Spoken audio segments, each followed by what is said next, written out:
Meet Natalie. Natalie loves books. This is your brain on books. Any questions? And this is Angela. She's a very serious jazz singer. Shooby-dooby-dooby-doop-doop-doo. And sure, we both like to stay informed, but this world sometimes, am I right? You know what we need? 30 minutes of meditation. Pop culture meditation. So we're here to remind you. We get it. You're smart. But right now, take a deep breath and put your books down. Angela, hi. Natalie, you look so pretty today. Did you do something with your hair? Oh, yes. I got my hair done this week. And fresh cut, fresh dye job.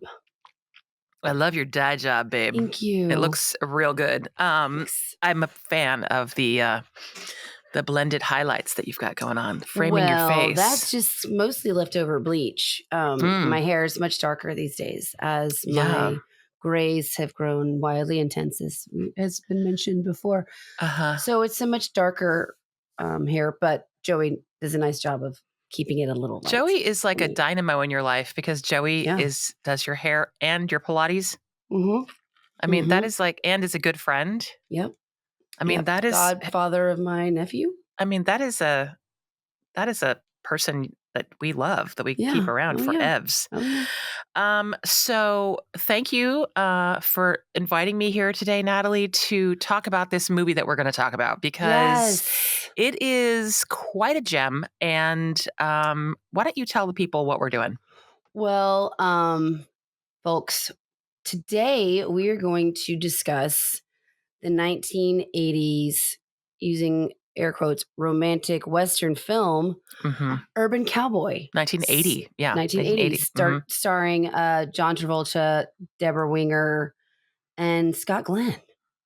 Scott Glenn, is that He's Wes Hightower. Oh, golly jeepers. I mean, that guy. So let me give before you do the synopsis. Okay, yes. I did put this in a note.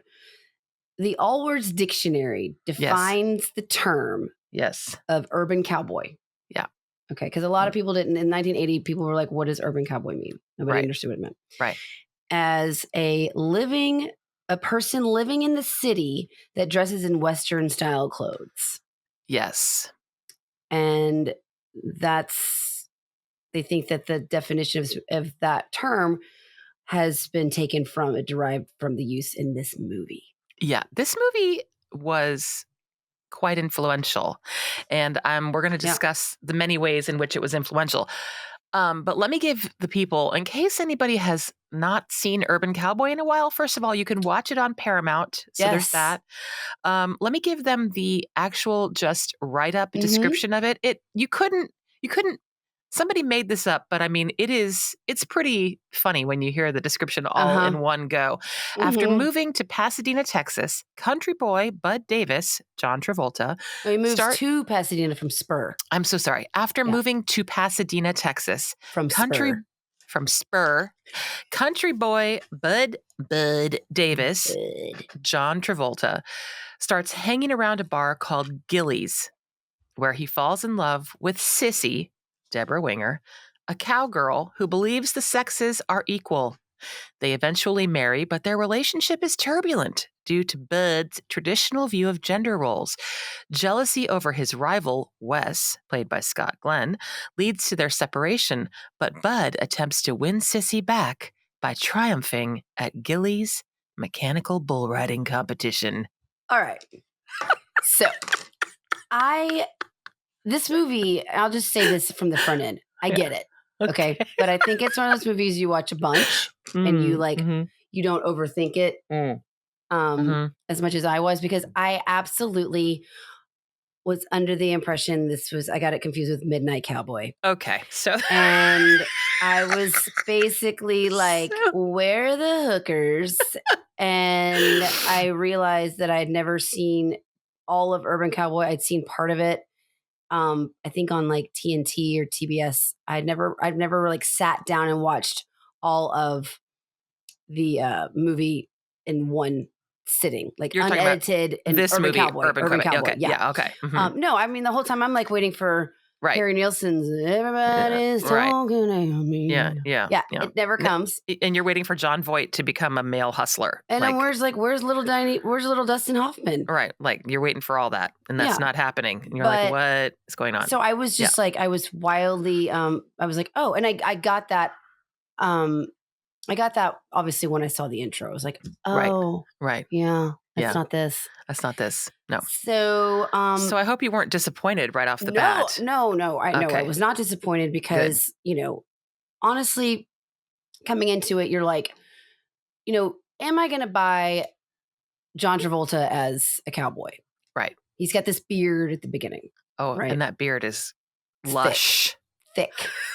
It's a thick beard. It's a thick ass beard. It's a thick ass beard. And, I, cause this was like fresh off Saturday Night Fever. Honestly, I was like, I buy it. Yeah, you're buying it. You're buying it. You know why? Because he's a dancer and he's wearing these Western city clothes. Like I was like, I mean, you know what? I'm not mad about this. Like John Travolta as a cowboy, I don't think we ever see that again, which is fine. I don't think you can't go after you are Urban Cowboy, you're Bud and Urban Cowboy and you have this 1980s vibe and this whole like accent. You can't do that again. That's not something to be redone. Right. And so, I think that was wildly amazing. Yeah. What were your initial thoughts? Like I have some like, I have some information about casting and stuff like that too. Yeah. But I mean, we've got so much like to get into. So I'm going to give you some of my highlights. Okay. So boy, did we start right off. It's a silent opening. There's no music opening. There's no trailer. There's nothing. It's just immediately we start right off. They're in the kitchen. They're serving up the food. Boy, come down here and get you some food. And there we see John Travolta coming right down the stairs with his big trunk because he's going to move to the big city. And you see him and he's like, well, I got to get on the road, mama. And the accents are just absolutely over the top, like heavy, thick Texas accents. Then we are off to the races right away, the opening credits with some Texas swing. And you're like, okay, it's like, you're just, you're in for a ride on this, right? And then Mechanical Bull Ride, not a real bull. Right. Don't Mechanical Bull. Don't get it twisted. Don't get it twisted. And then we see the Honky Tonk, and this Honky Tonk Gilley's Honky Tonk to me is the theme, is the name. If this movie wasn't called Urban Cowboy, it should be called Honky Tonk. Yeah, Honky Tonk. And you see Gilley's, and it's the biggest bar in the West or whatever they call it. And it is insane. And then we see Deborah Winger for the first time, and the first viewing of her tank top with no bra and her little titties. So now we're just outfits though are goals. They're goal. I mean, I would for wear you, all of that now. I wish. I'm more of a Pam, but that's neither here nor there. Right. I can't. Pam is the other love interest, but we are now going to watch some two-stepping at Gilley's, a lot of two-stepping. And so then you start to realize like, okay, it's looking for love right off the bat. It's like looking for love in all the wrong places. Well, it's not quite that slow, Natalie. It's a little more perky than that. Well, I thought you were going slow. Looking for love in all the wrong places. Exactly. Listen, if I could tell you how important that song was when I was 7 years old, it was important. This movie, there's so many thoughts I have. I'm all over the map here, but the soundtrack, let me just give you one little thing that I read about the soundtrack. This is from the Wikipedia. The film featured a hit soundtrack album spawning numerous top 10 Billboard country singles, such as number 1, Looking for Love by Johnny Lee, Stand By Me, a remake by Mickey Gilley. By the way, Mickey Gilley is the guy who owns Gilley's in this bar. Mickey Gilley is a real bar. A real bar, and a real performer. It's a real thing. Look What You've Done to Me by Boz Scaggs, which is the love song of this. Could I Have This Dance by Anne Murray? That was Could I Have This Dance for the rest of my life? And that's the one that they danced to at their wedding, and it's just insane. Bonnie Raitt, Bob Seger, Kenny Rogers, Linda Ronstadt. And Charlie Daniels Band is like the theme of this whole thing. Went down to Georgia. It's insane. But Bonnie Raitt and Charlie Daniels Band are in the movie. I know. And then this film is said to have started the 1980s boom in pop country music known as the Urban Cowboy movement, also known as neo country or hill boogie. So in that era, I'm telling you, everybody I knew in San Jose, California was going down to the saddle rack, riding mechanical bulls, wearing, there is a picture of my brother and my dad in like vests and like cowboy shirts with cowboy hats on, like at Olin Mills, like posing like that. Everybody was taking pictures like that. Like, wow. I had a cowboy hat and a vest and a pair of pants that matched. And there's a picture of me with a kerchief around my neck sitting on a fence because this is a kerchief. 7 years old. A kerchief. This is what we were doing. And I forgot how it just Kenny Rogers and all that stuff was just coming alive in that. So anyway, so it was a real throwback to watch this and remember like, oh my gosh, that's what was going on. Anyway, let's just get into what this movie is really about. Okay. A toxic couple. It's about a toxic couple who in mechanical bull riding. And it is, about a honky tonk named Gilley, place called Gilley's. That's like a football field-sized honky tonk in Pasadena, Texas. This movie is a love story. Ish. I mean, sure. I mean, we're going to put that in air quotes. Relationships can be love stories too. Toxic love stories exist. And it basically surrounds professional mechanical bull riding, amazing outfits, fantastic music, and a bad cowboy in a mesh top. I was literally wrote down, here comes Wes right out of prison in his black mesh t-shirt. I was like, own it. What? Yeah. Own it. So, and that is, what did you recognize that actor from, Scott Gordon? Yeah, what is he in? I knew there's one movie that I was like, I know there's something that was really important. He was Jack. What I found is like the love interest in Silence of the Lambs between Jodie Foster and her boss. That's right. He was her boss, mentor guy. Boss. Yeah. That they had that like chemistry. And he wears glasses in that movie. And I was like, why does he look so familiar? So Deborah Winger and John Travolta meet at Gilley's one night, and she's standing there. She sees him when he has his beard. Then he comes back another night and he doesn't have a beard. And they're standing at the bar and she says, hey, weren't you in here last week? I saw you. You had a beard. Do you have a beard? And do you have a beard? And he goes, yeah. And she goes, well, it looked better and he had shaved it off to get his job. And she's like, well, you look better without it. And he's like, well, who asked you? Those are the first conversation they have. And then, that tells you a lot. I mean, sometimes that can be fun and spunky, but also it was a little, it's a lot. And then the first thing that happens is she goes, do you know how to two-step? And he's and what does he say? He goes, yeah. And then there's silence for a long, long time. And then she goes, you want to prove it? Like, I know. He makes her ask him to dance because he's an absolute misogynist. He's a misogynist, and she is this spunky, fiery, thinking that she's equal to men lady. Right. Because she's tough and she's a farm girl and her parents, trust her to be able to do stuff that boys can do. And so they start dancing. She's like, she doesn't like the gender roles and she likes to be treated as equal. And her pickup line to him was, are you a real cowboy? Right. I mean, yeah, that's a big theme in this movie. But also, guess who taught John Travolta how to do the two-step dance for this movie? Oh, let me guess. Guess. I mean, There's no way. Patsy Swayze, Patrick Swayze's mother. Oh my God, that's amazing. Yeah. Where did you dig up that trivia? Listen, you are quite there was a football game on yesterday, so I had time to put my earbuds in and do some research. That's good. Yeah. So John Travolta had the mechanical bull installed in his house to prepare for this role. He was constantly practicing his two-step. That John. But I mean, he's obviously, real into that. I think he did a really good job. I think Deborah Winger's an amazing actress. I want to get more into that in a minute. Yes. But this is all because Bud does not want Sissy riding the bull. Okay. Right. He doesn't want to ride in the mechanical bull. No. And, also their relationship, like you said, he's a misogynist. And so that her idea of gender roles versus his idea of gender roles leads to him hitting Sissy. Yeah.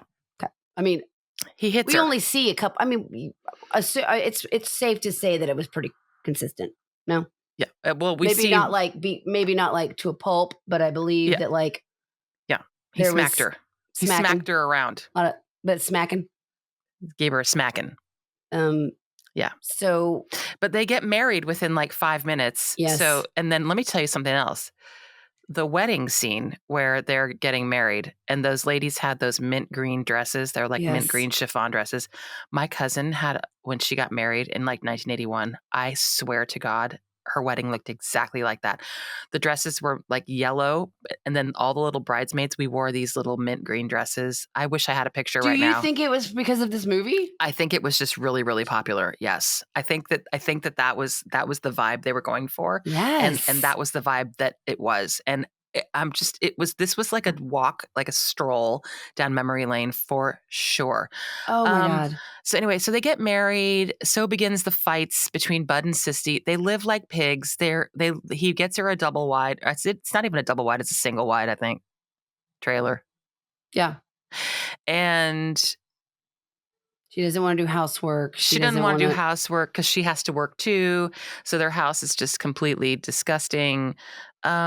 And then, every night they go to Gilley's. They go to Gilley's every single night and, ride the mechanical bull. Ride that bull. Get better at it. I mean, yeah, I don't even know. And then there's a night where they're, going to ride, Bud's going to ride the bull, I guess. And Sissy makes eyes at Wes Hightower. Yeah.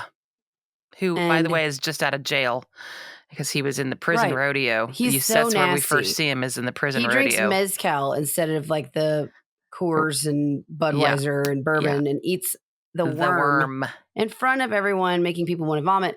Now, that was also improv, by the way. Okay. Yeah. That was a real intense scene. Well, then he starts teaching, he and Sissy make eyes. He starts secretly teaching Sissy how to ride this mechanical bull. Mm-hmm. And things are going to start going downhill. He wears mesh tops. Like, you really don't think something's going to happen? Something's definitely going to happen with that mesh top. Something's a brewing with that mesh top. That guy, you can't trust a man in a mesh top. I've always, my mama used to always tell me that. Can't trust a man in a mesh top. I mean, first meeting. Right. Yeah. That's more, it feels like that's a buildup. Yeah, for sure. Like a comfort. So then he gets in a fight, right? They get in a fight. She learns how to ride the mechanical bull. Yeah. Oh, right. That's right. All hell breaks loose. All hell breaks loose. And Sissy rides one night in spite of Bud telling her that, she can't. And then he goes after her and he breaks his arm.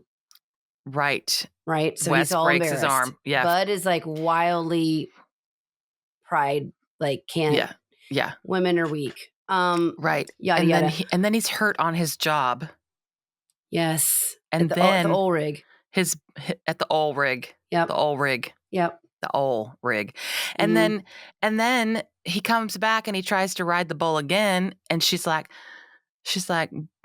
what does she say? She says, "You can't ride that with your back. Don't be ignorant." Yeah. Don't be ignorant. And then you realize that Bud and Sissy are actually in a bull riding competition, a mechanical bull riding competition within their marriage. Yes. With each other. It's becomes like a giant actual situation and metaphorical situation. Yes, they are both competing with each other. And the whole time I'm sitting here thinking, like, why are you guys even together if you're just going to compete with each other constantly? That's what I wrote down. I was like, it's a constant competition. Why? Constantly competitive. Why are they not so even competitive? In a fun way. Not even in a good way. No. They're like a classic toxic couple, and it will never change because they will constantly try to outdo each other. Yes. They're like, it's unhealthy levels of like. I mean, I think it's okay to be a little competitive. Yes. In a fun way that's like makes, you like get better and better and better and like each other like can laugh at each other. Yes. But no, that's not this. It's that she wants to be treated equally and be competitive, but Bud is Bud. And I'm not sure that changes all that much. I'm not sure like, ingrained positions on things. And I believe it can change, but I'm not quite sure Bud has the capacity to ever be like, it's cool. Yeah. That's fine. I'll let her. I mean, I don't care about that. That's fine. So then things really start falling apart after this. And the next thing we know is that Sissy is kind of running off with Wes. Yeah. And the next thing we know, John Travolta, we forgot to mention at the very, very beginning, that first night that he went to Gilley's, he woke up the next morning in bed with the two ladies. That did happen. Oh, right. And it was Jerry Hall was one of them, and I can't remember. And her sister. Was that her sister? Yes. And her real life sister. Oh, I didn't know that. Yeah. Hilarious. But anyway, so it sets forward, the tone. It does set the tone. Oh, okay, so this guy is like a sex pot. All right. Really? Okay. But I mean, he's, hunky, but are we? Right. Night one, menage a trois? Okay. I've got a couple of points that I want to. Pasadena, Texas? Okay. Okay. We're not in Palm Springs. Right now. Okay. This movie, like many things in the 80s, 70s, 80s, was over the top with the sexuality. Like, it's hilarious. But anyway, then John Travolta meets this beautiful sugar mama. Oh boy, I love this character. I loved Pam. Me too. Love. Me too. Pam redeems herself in a number of ways. Oh my God. Pam is a badass. But let's just cut to the chase and I texted you this morning when I was watching the movie. You've been apparently biting your lip to try to not text this to me for like a week. Been a week. So Sissy runs off with Wes. John Travolta, Bud, goes off with this Pam that he meets at the Honky Tonk. They're dancing. She was looking for a cowboy. She said, I'm looking for a cowboy. I mean, I guess Mechanical Bull Riding does make a cowboy, but... Sure. I didn't see one horse. I didn't see any lassoing. I didn't see any... Well, I saw lassoing, but with the mechanic, like just with the person doing it for himself. Like there was no lassoing of an animal. There were no animals. Yeah, there was no roping. Which I like that they, as we've learned with films, we don't really want to use a lot of real animals for stuff like that often. Sure. But there was not one actual bull. No, anyway, there was no rodeoing. There was no roping. Okay. There was no calf wrestling. There was none of that. There was none of that. We don't want that. We don't want that. But he does wrestle this one little calf, and she says... I mean, and what is his He says it. What is his line to her that he says? Natalie, do you want me to say it? Or? You go ahead. I want you to say it. You go ahead. You do the honors. So, when are you gonna take me home and rape me? Yes. When are you gonna take me home and rape me? That's what he says. It's like, record scratch. Sick. I was like, sick. I was like, what? I know. I felt like Scooby Doo, like, what? I know. Why would anyone sit? And she's like, looking for love. Totally. I mean, she's just like, totally. Lip bite all but. She's like white woman overbite, ready to go. Oh, major ready to go. Mm-hmm. And so she's kind of like, I thought you'd never ask. And so her name's Pam. She lives uptown in Houston. She's fancy because her plaid shirt has gold thread running through it. Like she is fancy. No doubt. Her hat, her Stetsons have feathers on them. She is fancy. All of her outfits match. In one scene, she's wearing white pants with a belt buckle belt, with a white bustier, with a beige linen jacket over top, matching beige hat with a big old feather on it. It's so good. And her like gold necklace or whatever. She is like Halston, but make it Western rodeo. Nailed it. Right? Yeah. That's what she is with her long, she's a cool dark chick. hair. And she's a cool chick. And she's got that leg. Yeah, she's super cool. Her daddy is an oil man. Man. Sorry, oil, not oil. Old man. Oil. But like oil. I think that Pam was the coolest person in this movie. She's the one. I mean, obviously we think that because she's classy. She's classy. No. But look, listen. I would love to think Sissy was the coolest person in this movie. Okay, well, I would love to think that. She's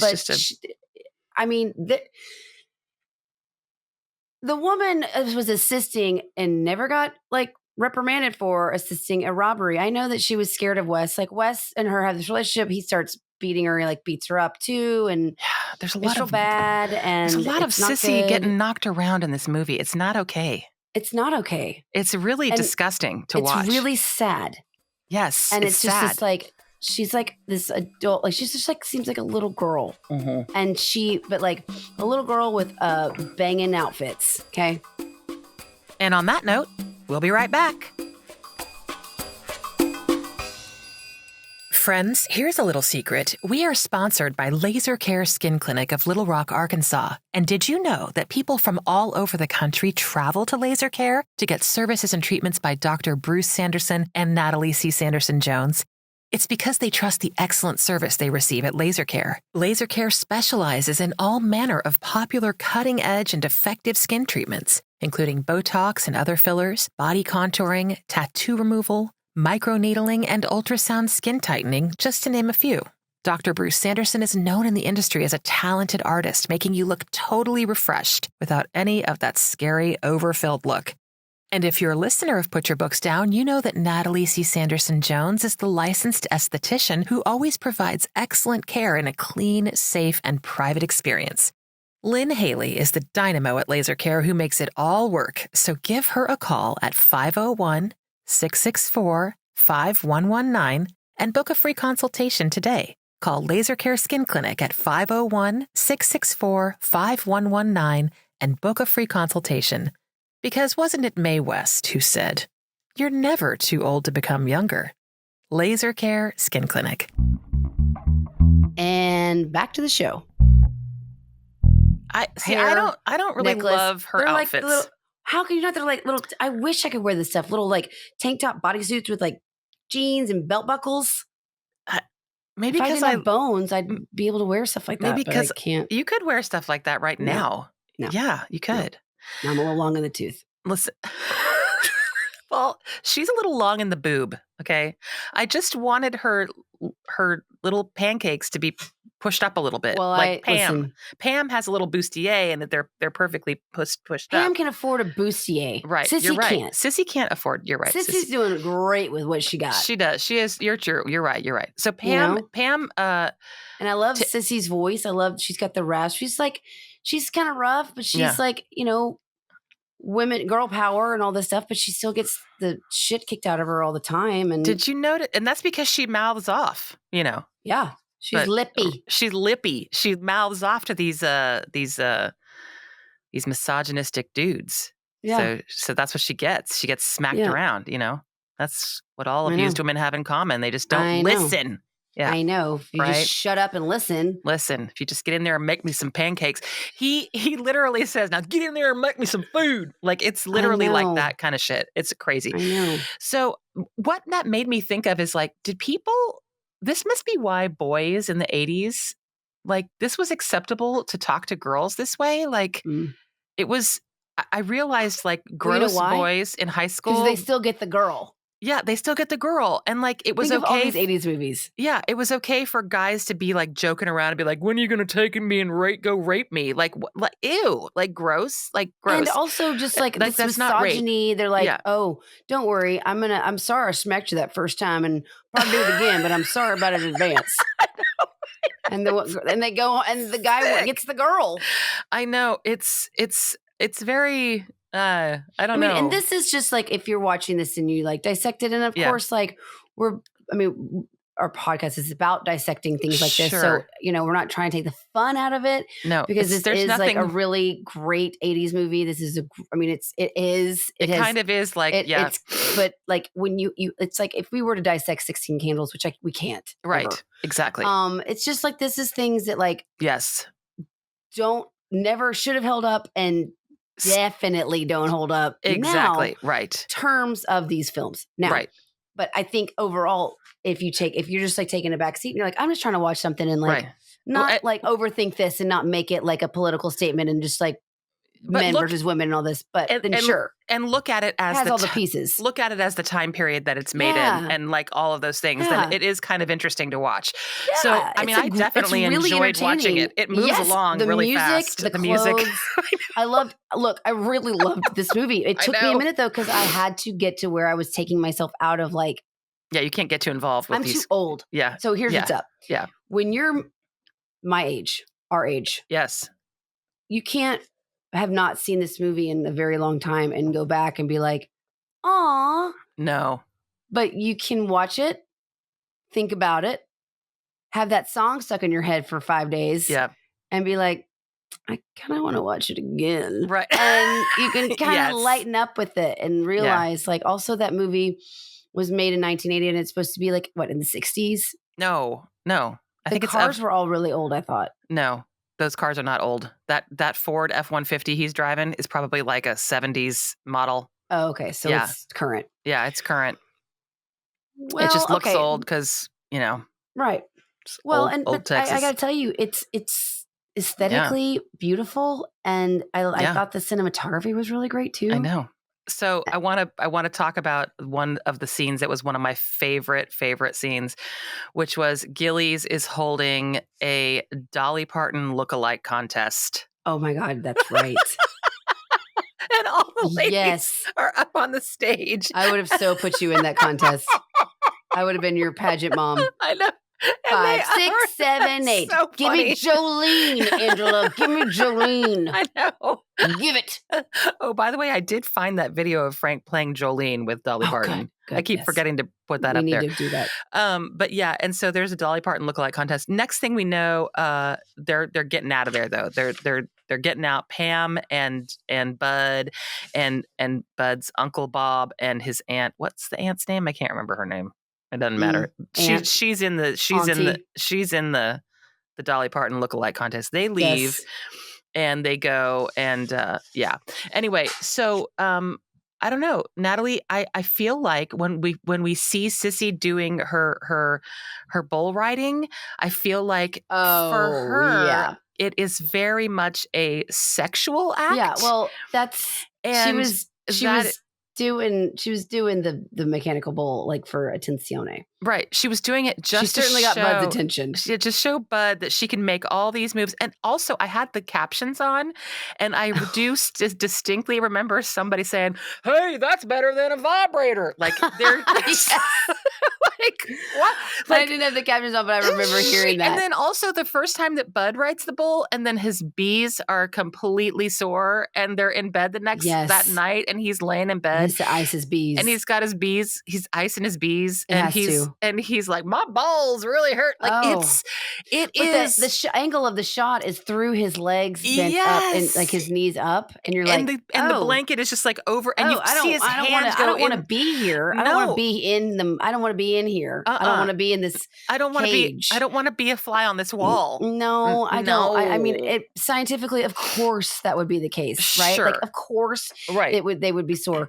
But people have accidents where they hit their bees, like they jump off of, like they try to bounce from like a couch cushion up onto like a piano or something. Like they jump.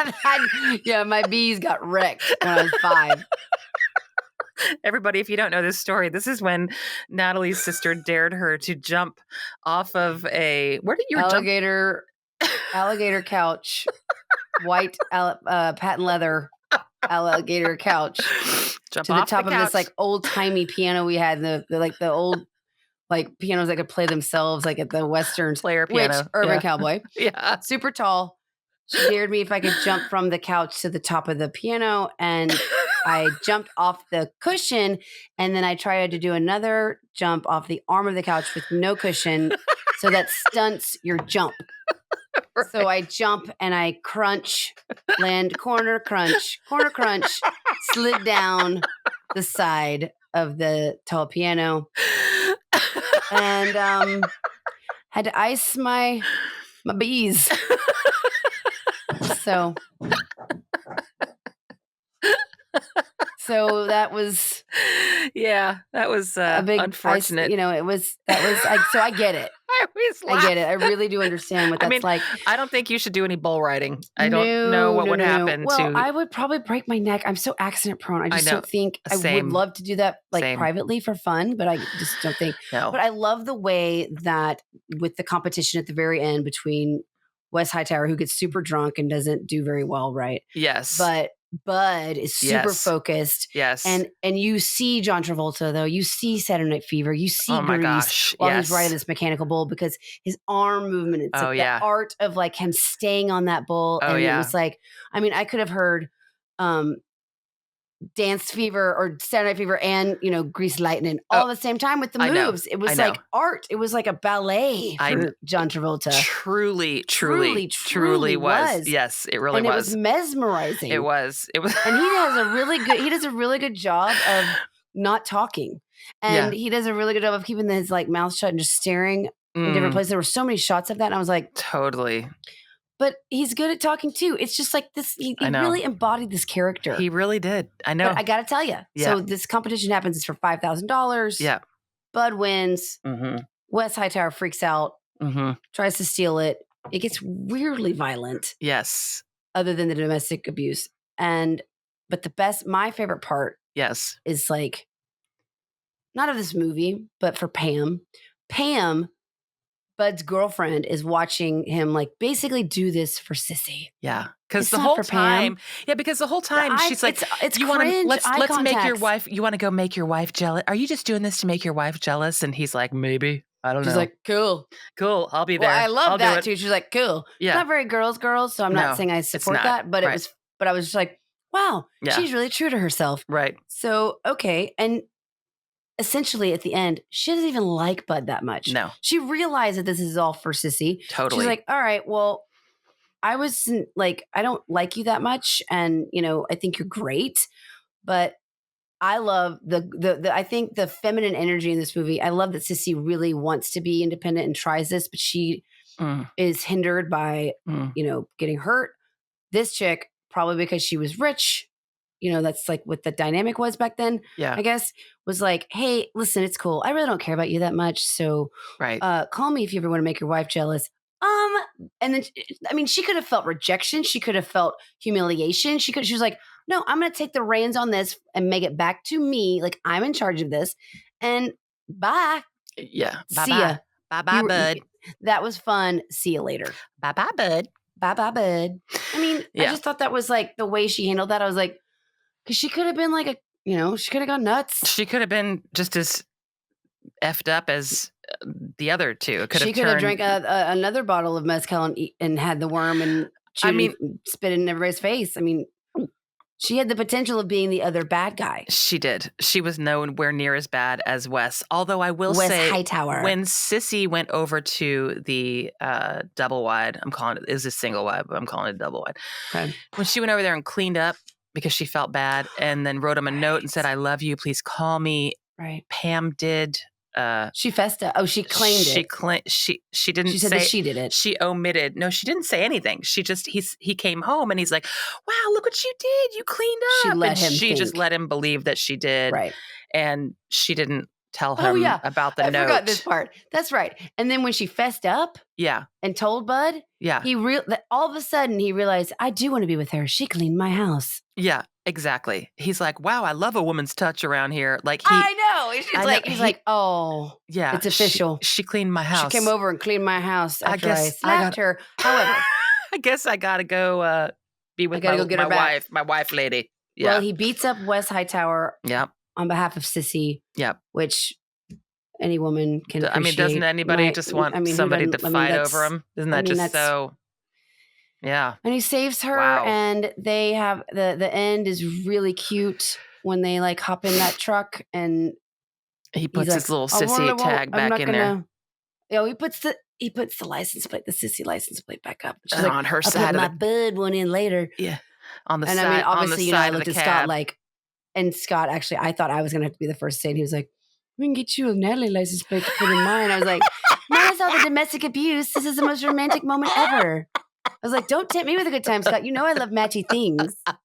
I'll put a Scott one up in 2 seconds. Yeah. I was like, look at you saying that without me making you. So I didn't have to tell you to say it because I looked at you like, say it. So romantic. It was. He knew. He just knew. So, but let me tell you real quick. Do you know that Deborah Winger was sent away by one of the producers because the producer of this movie didn't think she was attractive enough, and the director, who was James Bridges, who was born in Little Rock, Arkansas. Oh my gosh. And raised in Paris, Arkansas. Whoa. Yeah. He insisted that it be her. And, she only got the part because Sissy Spacek dropped out as she and John Travolta had a falling out. Wait a minute. And Sissy so Spacek was the one who was kicked off and who they said wasn't attractive enough? No, that was Deborah Winger. But before that, she only got the role because Sissy Spacek dropped out. But because she and John Travolta.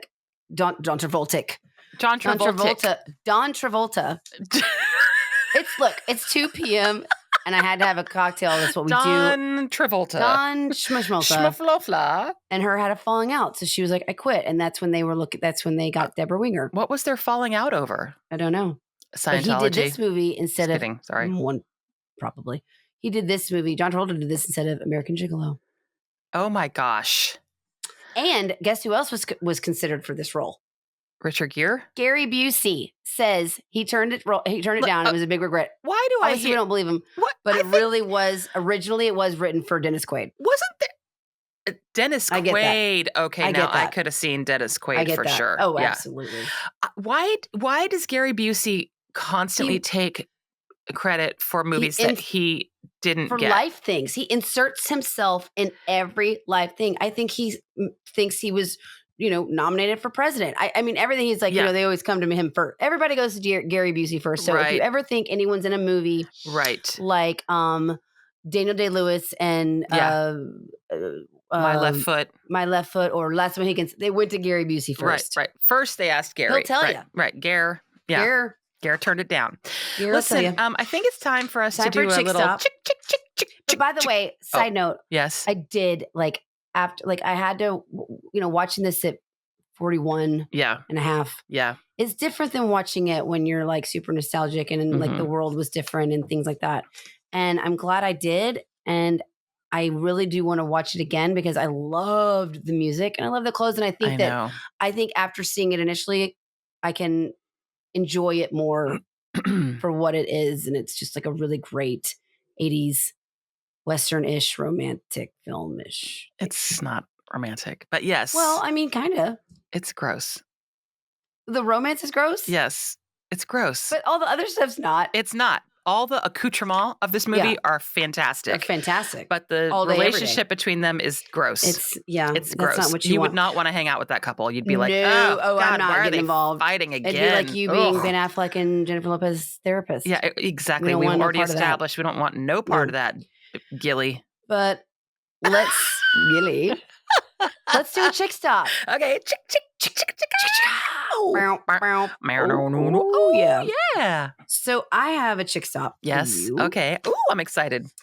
It's in the theme of the film we watched. Yeah. Who is your favorite movie cowgirl? Ooh, okay. I have several. I can tell you that the first person that comes to mind, and I don't know if she really qualifies as a cowgirl. No, it's like a tough, but it has to be like, Western-y type vibes. Oh, okay.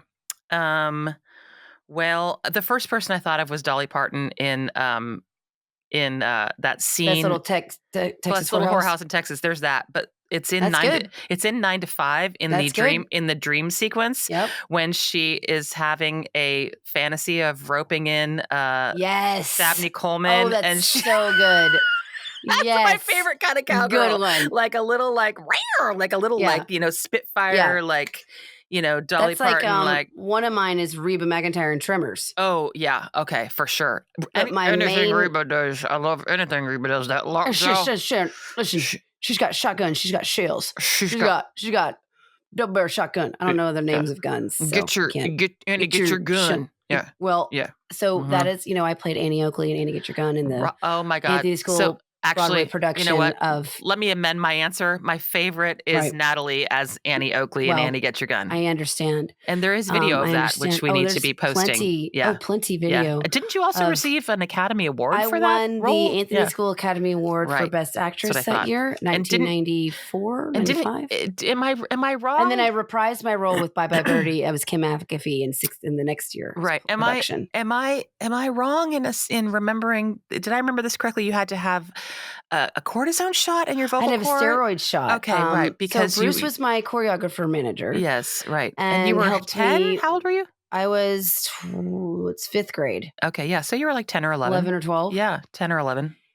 And I lost my voice because, I already have a raspy voice. So I'd been singing nonstop. I mean, yes, really rehearsals working it out. were crazy. I was aghast. I was exhausted. Yeah. I was not sleeping. Yeah. And so I had to, it was right before the premiere, opening night. And I lost my voice completely.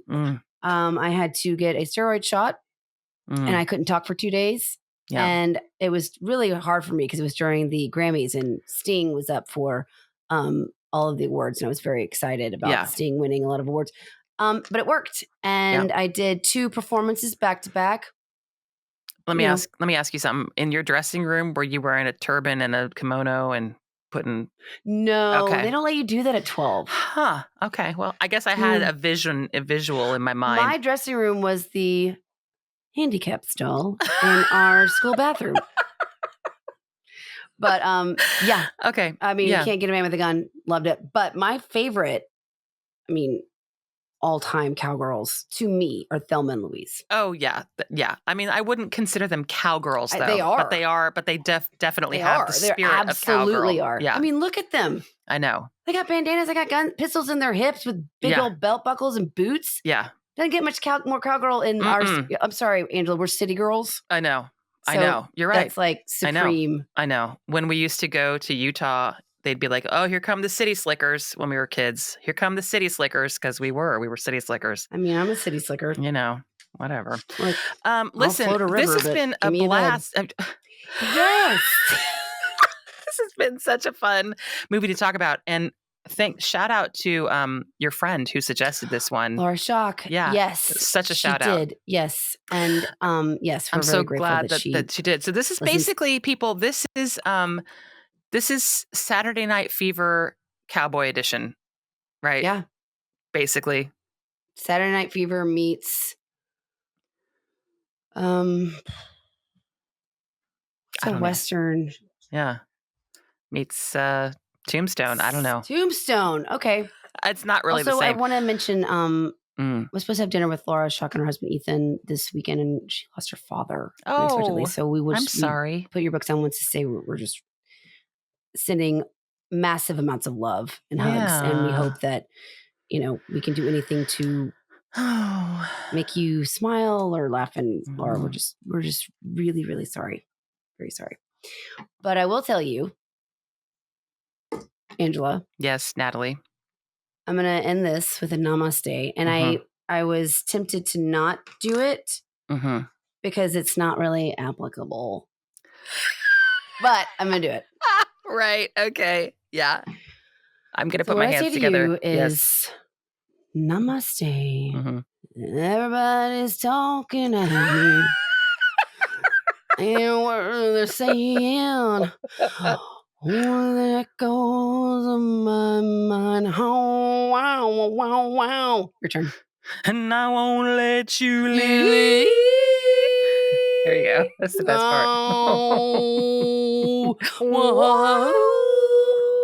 Yeah, exactly.